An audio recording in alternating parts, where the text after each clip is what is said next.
वही चैप्टर चल रहा था ना, थर्ड। हाँ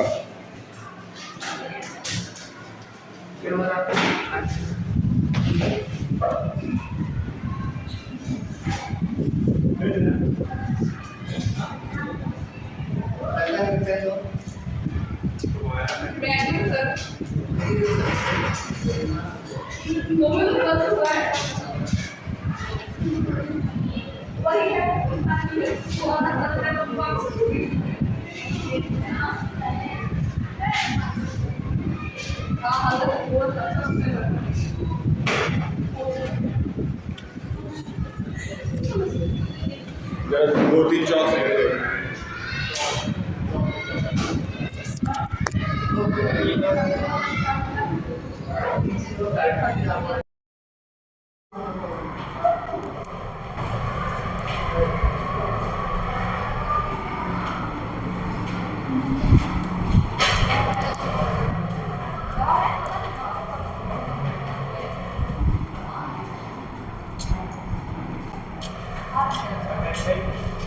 हाँ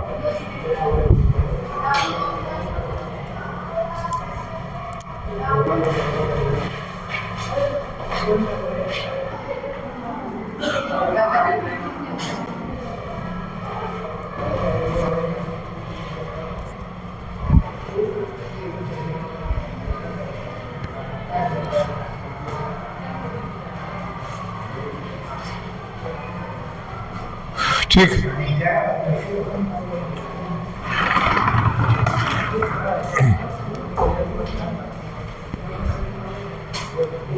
तो आपका थर्ड चैप्टर आपके सर करा रहे हैं, third chapter linear equation in two variables. उनसे कह दीजिएगा एनसीईआरटी के क्वेश्चन सारे करा देंगे।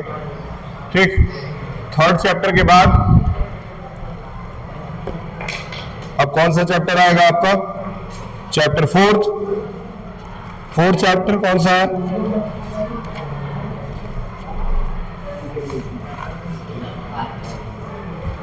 चैप्टर का नाम डालिए।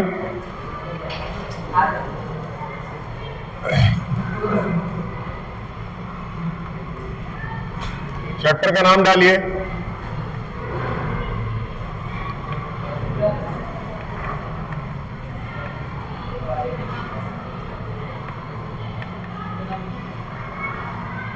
ठीक है, एक बेसिक चीज सीखेंगे हम लोग क्वाड्रेटिक इक्वेशन के अंदर, जो पहले से भी हम लोगों ने करा है लेकिन अभी याद नहीं होगा आप लोगों को, आप लोग भूल गए होंगे। फिर देखो सो मत, अच्छा नहीं लगता है, नेगेटिव वाइब्रेशंस आते हैं हमको, इसलिए वहां बैठ जाओ, आगे जाकर के बैठ के पढ़ो, सो मत। उनका 1 महीने 15 दिन से तो तुमको डेली सोते ही देखते हैं, क्या ही 9 में पढ़ते हुए उसको। क्वाड्रेटिक फॉर्मूला, क्वाड्रेटिक इक्वेशन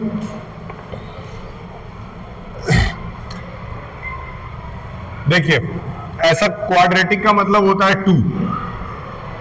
अगर किसी इक्वेशन पे जो सबसे बड़ा पावर है वो 2 है, यानी कि अगर ये क्वाड्रेटिक, ये एक इक्वेशन लिख दिया गया और इसमें जो डिग्री है वो 2 है, डिग्री यानी कि जो सबसे बड़ा पावर लगा है वो क्या है?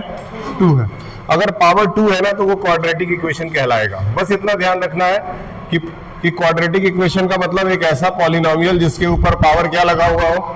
2 लगा हुआ हो। जैसे 4x² प्लस 9x प्लस 36, ये भी एक क्वाड्रेटिक इक्वेशन ही है। क्यों? क्योंकि यहाँ पावर 2 है।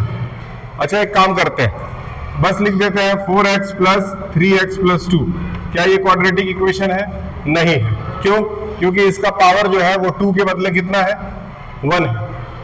उसी तरह अगर ये मान ले 3x टू द पावर 4 है प्लस 4x प्लस 9 है, तो बताइए क्या ये क्वाड्रेटिक इक्वेशन है? नहीं है, नहीं है ना। क्यों? क्योंकि पावर कितना है? तो क्वाड्रेटिक का मतलब समझ में आया कि जो सबसे बड़ा पावर रहना चाहिए वो क्या रहना चाहिए? याद रहेगा, ध्यान में रहेगा।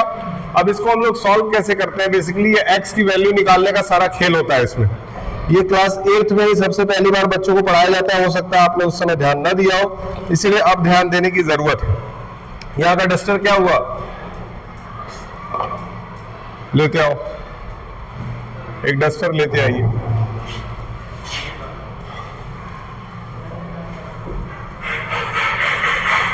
ठीक है, हमको करना क्या है, ध्यान से देखिए, हमको करना यह है कि अगर लिखा हुआ है 4x² प्लस 9x प्लस 36, बहुत छोटा लेक्चर है ये, बहुत आराम से समझ में आ जाएगा क्योंकि आपको मैथ्स के एक और टीचर पढ़ा रहे हैं, इसलिए अब मेरी जिम्मेदारी होगी साथ में रिवीजन कराते थोड़ा थोड़ा चलना। ठीक है, मतलब ड्राइवर के सीट पे वो बैठेंगे और पीछे वाले सीट पे हम बैठ के धीरे धीरे चलेंगे। अब इसमें क्या है, ध्यान से समझ लीजिए, हाँ यहाँ रख दीजिए। इसमें क्या है, ध्यान से देखिए, पढ़ाई पे ध्यान दीजिए।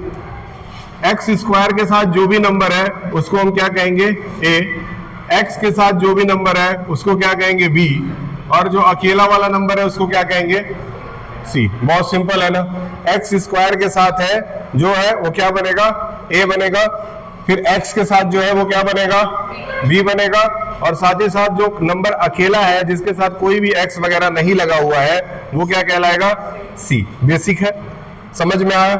ठीक, एक स्टेप आगे चलते हैं और देखते हैं इसमें और क्या किया जा सकता है।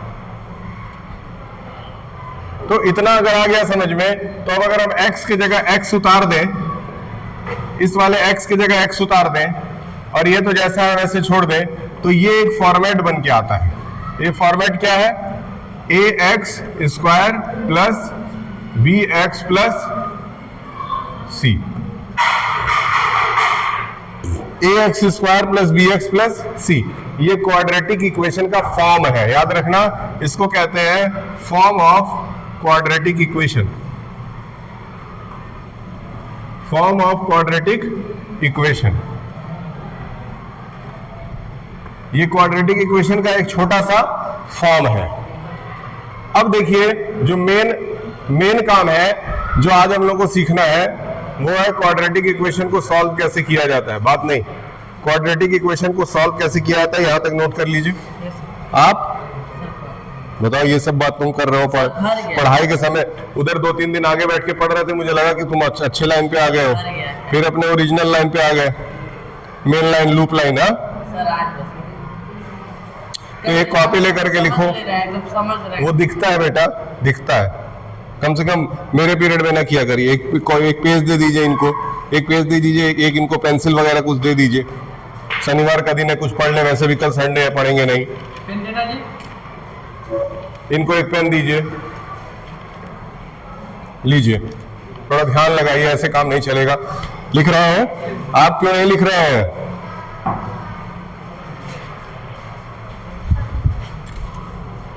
ठीक है, अब आगे बढ़ते हैं, देखिए ध्यान से।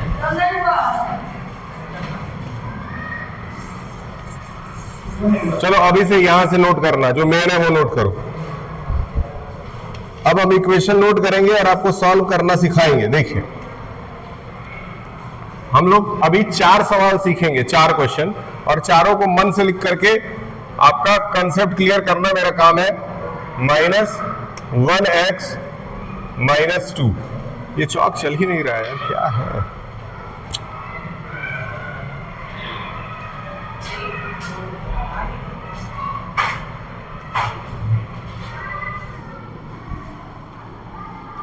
ठीक, देखो ये एक सवाल है, इस सवाल को हम लोगों को सॉल्व करना सीखना है।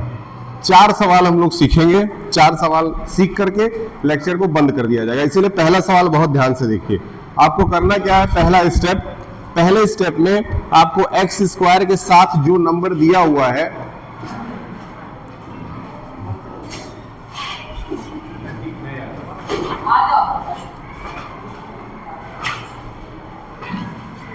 ये पहला सवाल है, इसको सॉल्व करने का तरीका मिडिल टर्म स्प्लिटिंग से इसको सॉल्व करेंगे। इस टर्म को कहा जाता है फैक्टराइजेशन या फिर मिडिल टर्म स्प्लिटिंग भी कहा जाता है, मिडिल टर्म स्प्लिटिंग।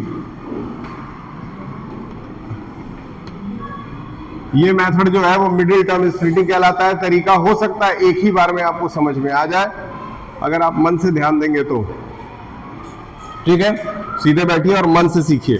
क्या करना है, x² के पहले जो नंबर है उसको सबसे आखिरी वाले नंबर से मल्टीप्लाई कर देना है, यानी कि 6 दूना 12। यहां 12 लिख करके इसको ब्रेक करना है, 12 लिख करके ब्रेक करेंगे, 6 आएगा, 2 से करेंगे 3 आएगा, 3 से करेंगे 1 आएगा। यहां आपको 3 नंबर मिले, उनको देखिए, उनको उठाइए,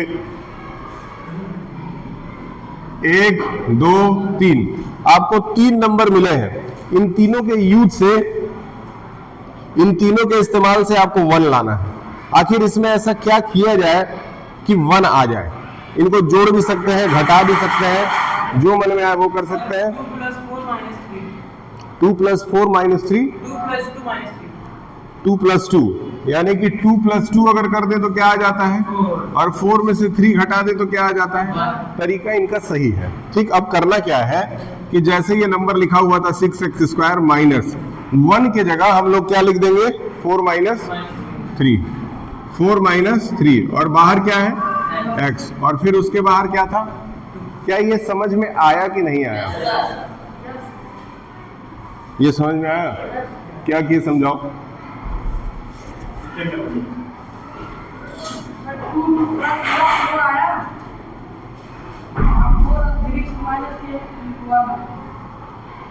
यूपी बोर्ड में आएगा तो कर लोगे, यूपी बोर्ड में आएगा तो कर लोगे।